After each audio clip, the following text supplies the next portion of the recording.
I am going to answer a question that was asked 2024 years ago. Jesus asked them this question and he didn't give them the answer. The question remains unanswered 2024 years later, but I'm going to answer it. We ask this question to people who like to disturb us when we are preaching the message of God. Because with their silly questions, they sound as if they know while they don't know. That's what they used to do to Jesus. So he asked them this question and they couldn't answer. And they say from that time on, no one dared to ask him any more questions because they realized that this one knows and we don't know. But I'm going to give you the answer. It is in the book of Matthew, chapter 22, starting from verse 41 up until verse 46. While the Pharisees were gathered together, Jesus asked them a question, saying, "What do you think about the Christ? Whose son is he?" Jesus is asking them, what do they think about the Christ? So now this word Christ, go to Google and ask Google, what does this word Christ mean? Christ means Messiah, the anointed one. When we say Jesus Christ, we are not talking about a name and a surname. Christ is a rank of a Messiah. It's like a title of a Messiah. Moses was the anointed one, was a Messiah. So he was a type of Christ. What do you think about the Christ? Whose son is he? They said to him, the son of David. He said to them, how is it then that David in the spirit calls him Lord? The Lord said to my Lord, sit at my right hand until I put your enemies under your feet. If then David calls him Lord, how is he his son? That's a valid question.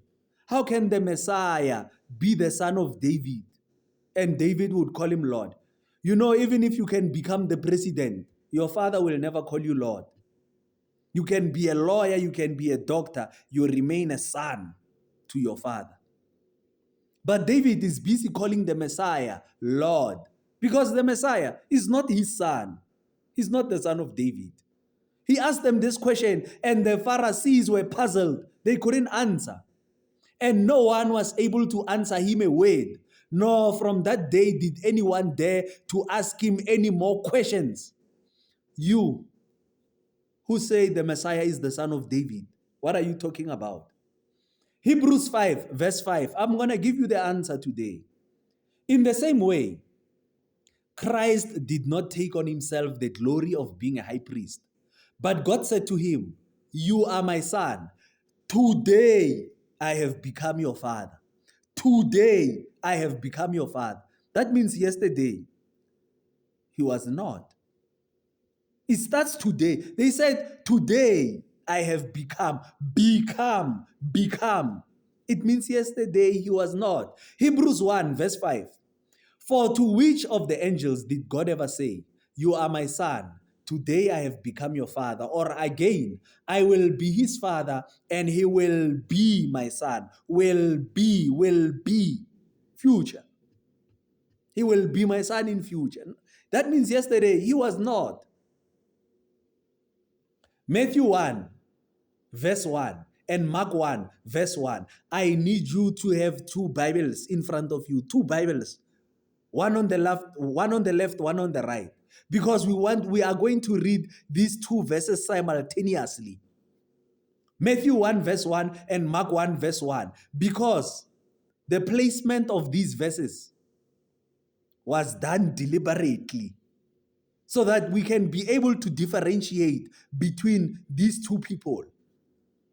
Matthew 1 verse 1. This is the genealogy of Jesus Christ, the son of David. Son of David. Matthew is talking about the genealogy of Jesus Christ, the son of David. Mark 1 verse 1. The beginning of the gospel of Jesus Christ, the son of God. Son of God. This was deliberate. They start the same, but there is a difference. Matthew, son of David. Mark, son of God. Which one are you praying to? Which one are you worshiping? Are you worshiping the son of David or the son of God? Christians have fallen into paganism. Because now, if you go to Matthew 1, verse 1, the book of the genealogy of Jesus Christ, the son of David, the son of Abraham. Abraham was the father of Isaac, Isaac the father of Jacob, those are ancestors. We don't worship ancestors here. We don't worship ancestors. It doesn't matter whose ancestors. We don't worship ancestors here. Now, let us go to Mark. Mark is talking about the Son of God. Mark 1, verse 1. And the Son of God is not a person, mind you. The beginning of the gospel of Jesus Christ, the Son of God. Gospel, not genealogy, gospel. When he started the gospel, the Son of God starts when Jesus started the gospel. The beginning of the gospel of Jesus Christ, the Son of God. When he was not preaching the gospel, when he was not on the gospel, he was not the Son of God, he was the Son of David. So we are not worshiping that one. Listen to how the book of Mark starts. It jumps the birth of Jesus. It jumps when Jesus was in the temple talking to the priest. It jumps all those years of Jesus in the flesh. It starts here when Jesus was baptized by John the Baptist. As it is written in Isaiah the prophet, behold, I sent my messenger ahead of you to prepare your way. The voice of one crying in the wilderness, prepare the way of the Lord, make his path straight. John was preparing the way for God. Now God was about to come down. John saw a vessel. Listen to this verse as it goes down. Matthew 3, verse 16 to 17. And when Jesus was baptized, immediately he went up from the water. And behold, the heavens were opened to him. And he saw the Spirit of God descending like a dove, coming to rest on him. He saw the Spirit of God coming on this vessel.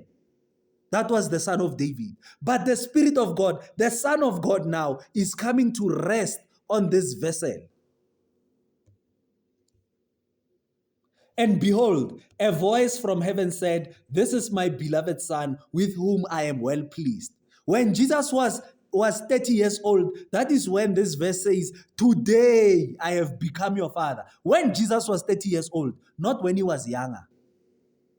You will worship ancestors if you are not careful. We are worshiping a person who has received the Spirit of God, because we are not worshiping the flesh. We are worshiping the Spirit that rested on him. Hebrews 7, verse 3. It speaks about Melchizedek. He is without father or mother or genealogy, having neither beginning of days or end of life, but resembling the Son of God, he remains a priest forever. They say Jesus was like Melchizedek.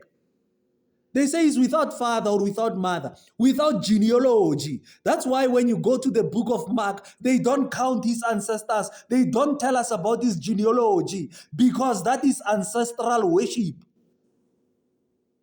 When we talk about the Son of God, he is without father, without mother. He is born again, born in spirit, not by the will of husband and wife. They say when the wind blows, you don't know where it comes from or where it is going. It is like that with everyone born of the Spirit, born of the Son of God. That's when you become a son. How do you become a son? John 1, verse 11 to 12, so that you can understand what we mean when we say the Son of God. He came to his own, but his own did not receive him. Yet, to all who did receive him, to those who believed in his name, he gave the right to become children of God. You don't become a child of God just because you were born in a holy family. There is nothing like that. But to all who believed in his name, he gave the right to become children of God. You must first believe. And children of God, they are not children born of flesh by the will of a husband and a wife. They are born by the will of God. So we are worshiping the Son of God who comes down and sits on a person. They say no one has ever seen God, but the one and only Son who is in the bosom of the Father has made him known. He is in the chest of the Father. Chest of the Father, bosom of the Father has made him known. You have never seen God, but when you meet a spiritual father, when he takes what is in his chest and he coughs it out, you start to see the wonders and miracles of God. Then you know that God exists. But you will never see God with your naked eye. You can only see God through a person, because God is landing on a vessel, on the bosom of the Father. That's how the Spirit came down and landed on Jesus Christ when he was 30 years old. I hope you have heard me and I hope you understand. You will stop worshiping the person and start worshiping the Spirit that came down and rested on him. The Spirit that is without genealogy, without mother or father, without beginning of days or end of life, because that Spirit is eternal. It is forever. He is a priest forever. Since the book of Genesis, he was inside of Mark, Matthew, Luke, John, Isaiah, Jeremiah. It has been Christ till today. Jesus is the same yesterday, today, and forever. Jesu ola wa maloba e sale yena le ka tšeno, e tla nna yena le ka ho sa feleng, and ga se motho. He is not a person. He is the Spirit of God. Kgotso a e be le lena.